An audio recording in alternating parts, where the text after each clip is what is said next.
Halo teman-teman, kembali bertemu dengan saya, Kantasiri Nanang, dalam segmen Dhamma in Daily Life. Segmen ini khusus membahas topik-topik Dhamma yang praktis dan dapat kita terapkan dalam kehidupan sehari-hari. Pada video kali ini, kita akan membahas sebuah tema yang sangat menarik, yaitu tentang bagaimana mencapai kesuksesan dalam hidup melalui penerapan 4 Iddhipada. Apa itu Iddhipada?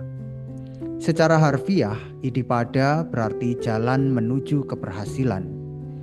Ini adalah 4 prinsip yang diajarkan oleh Sang Buddha untuk membantu kita mencapai tujuan, baik dalam hal spiritual maupun duniawi.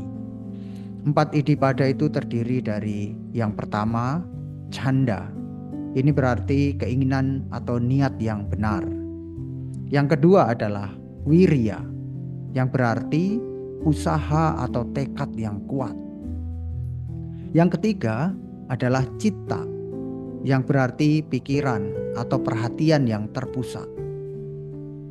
Yang keempat adalah wimangsa, yang berarti investigasi atau kebijaksanaan, atau juga seringkali disebut sebagai evaluasi.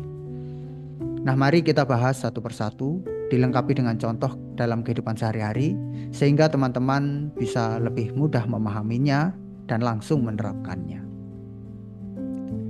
Yang pertama adalah canda atau keinginan atau niat yang benar. Canda bukan hanya keinginan biasa, tetapi niat yang tulus dan selaras dengan tujuan yang positif.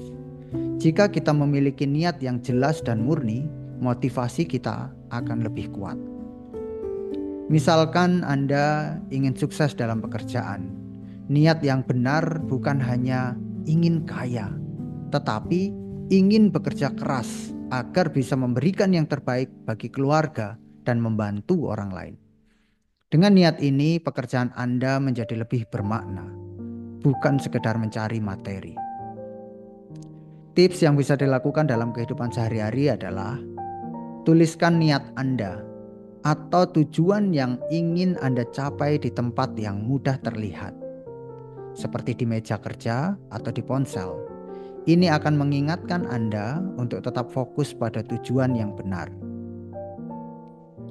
Yang kedua adalah wirya, yang berarti usaha atau tekad yang kuat. Setelah memiliki niat yang benar, langkah selanjutnya adalah usaha. Wirya berarti terus berusaha meskipun ada hambatan. Dalam Dhamma, usaha ini harus konsisten dan tidak setengah-setengah. Bayangkan ada seorang mahasiswa yang ingin lulus dengan predikat terbaik.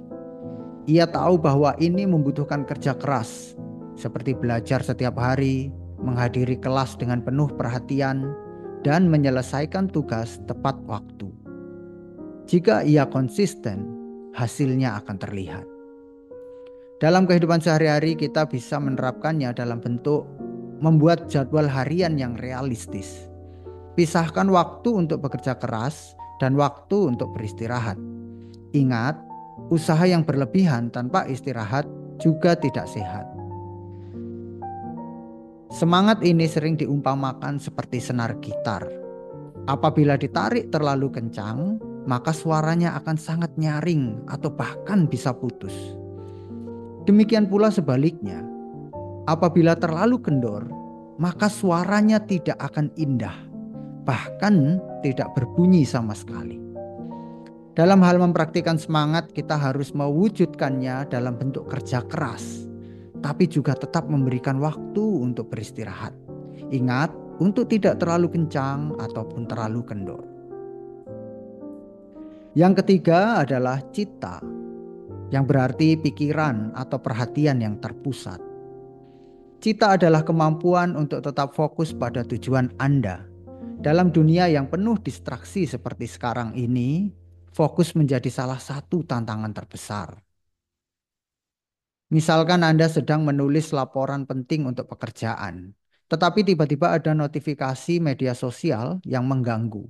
Jika Anda menerapkan citta, Anda akan mengabaikan distraksi tersebut dan tetap fokus hingga laporan selesai. Tips yang bisa dilakukan dalam kehidupan sehari-hari, gunakan teknik bekerja selama 25 menit tanpa gangguan, benar-benar fokus, lalu ambil waktu untuk istirahat selama 5 menit. Dan ingat untuk mematikan notifikasi gadget Anda saat sedang bekerja. Yang keempat adalah wimangsa, yang berarti investigasi atau kebijaksanaan.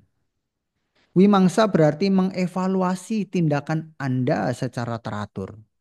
Ini membantu Anda mengetahui apa yang berhasil dan apa yang perlu diperbaiki. Misalkan ada seorang pengusaha mencoba strategi pemasaran baru untuk meningkatkan penjualan. Setelah beberapa bulan, ia mengevaluasi hasilnya. Jika strategi itu efektif, ia melanjutkannya. Jika tidak, ia mencari pendekatan lain yang lebih baik. Nah, tips yang bisa dilakukan, luangkan waktu setiap akhir minggu untuk merefleksikan apa yang telah Anda lakukan selama seminggu terakhir. Catat pelajaran yang bisa diambil dan rencana untuk minggu berikutnya. Nah, teman-teman, dengan menerapkan 4 idipada ini, canda, wirya, cita, dan wimangsa, kita bisa lebih terarah dalam mencapai tujuan hidup.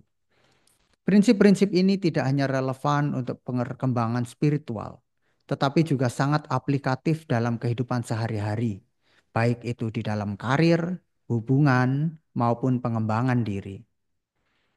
Success is not the result of spontaneous combustion. You must set yourself on fire. Semoga teman-teman terinspirasi untuk mulai mengembangkan 4 idipada dalam kehidupan sehari-hari.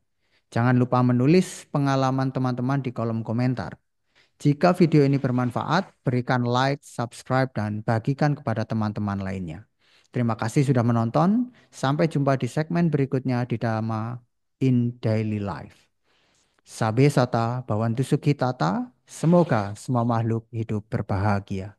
Sadu, sadu, sadu.